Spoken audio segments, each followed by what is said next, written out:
Assalamualaikum warahmatullahi wabarakatuh.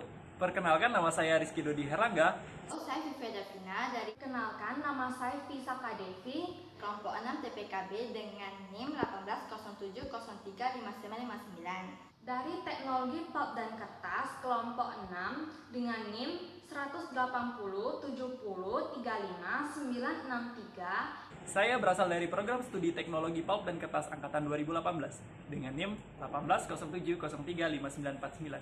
Saya berasal dari kelompok 6. Nah, di sini kami akan menjelaskan tentang apa itu DCS. Nah, apa sih fungsi dari DCS? Nah, DCS itu adalah kepanjangan dari Distributed Control System. Mana salah satu kegunaannya adalah sebagai kontrol suatu loop, di mana satu loop itu bisa menjadi beberapa proses kontrol.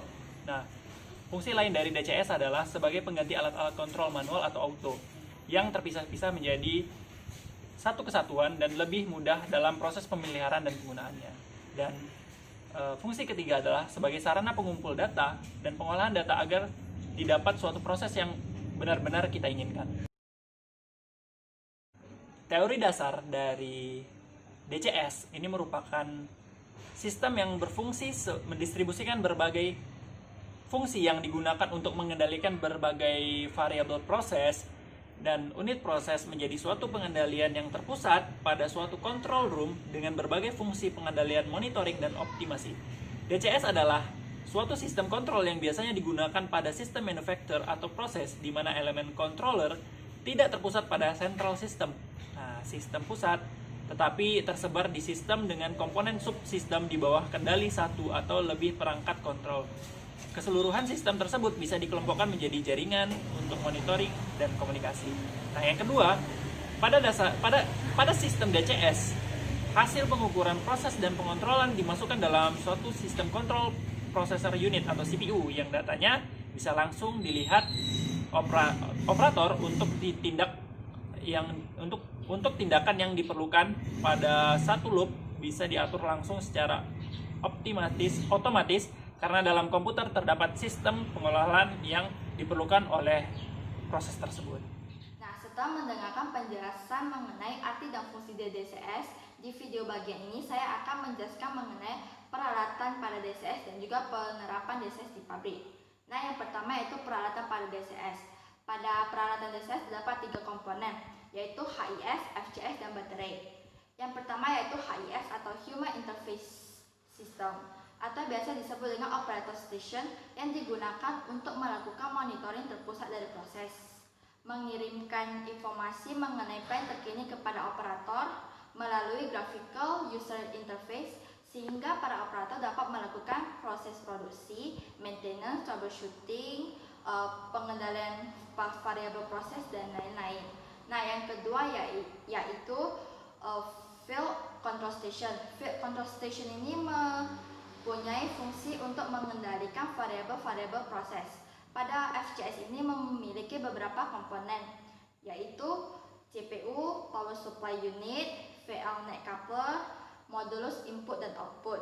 Nah, yang ketiga yaitu baterai. Pada baterai ini memiliki fungsi untuk melakukan backup atau mengirimkan atau menyimpan data proses pada proses card pada saat mengalami kegagalan daya ketika terjadinya proses produksi. Nah, pada baterai ini memiliki kemampuan menyimpan semaksimumnya yaitu 72 jam.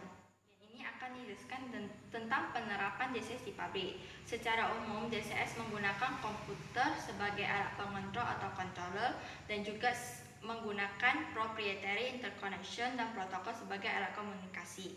Dengan ada DCS ini sangat mempermudah industri dan manufacturer yang variatif, antara lain adalah untuk traffic light, untuk management water system, untuk environmental control system, dan juga untuk refining and chemical plants.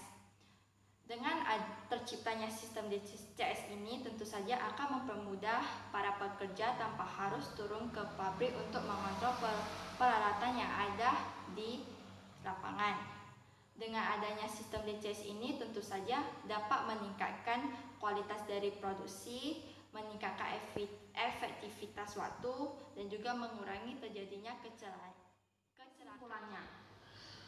Kelebihan dari distributed control system yang pertama adalah fungsi kontrol terdistribusi di antara FCS atau file control station. Yang kedua adalah sistem redundancy tersedia di setiap level.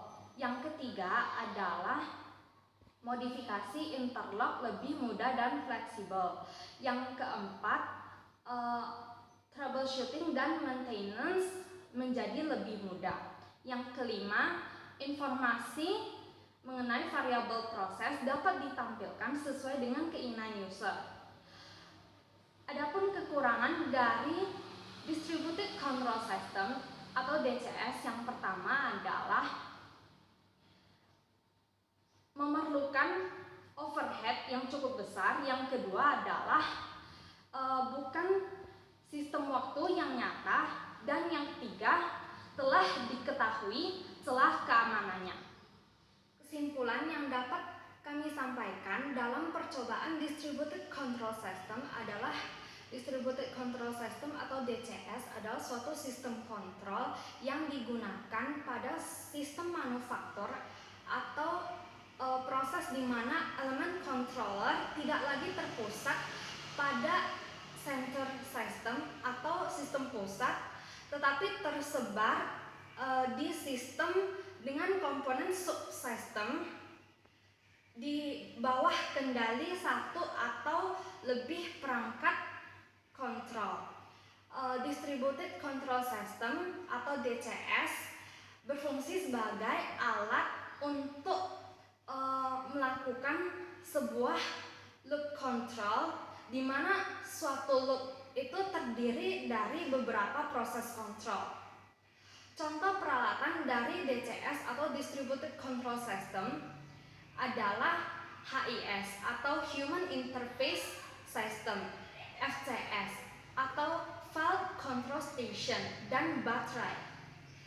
DCS telah banyak memberikan kemudahan dalam sebuah industri atau manufaktur yang bervariasi, seperti pada penerapan environmental control system, electrical power grid, dan electrical generation plant, dan lain sebagainya.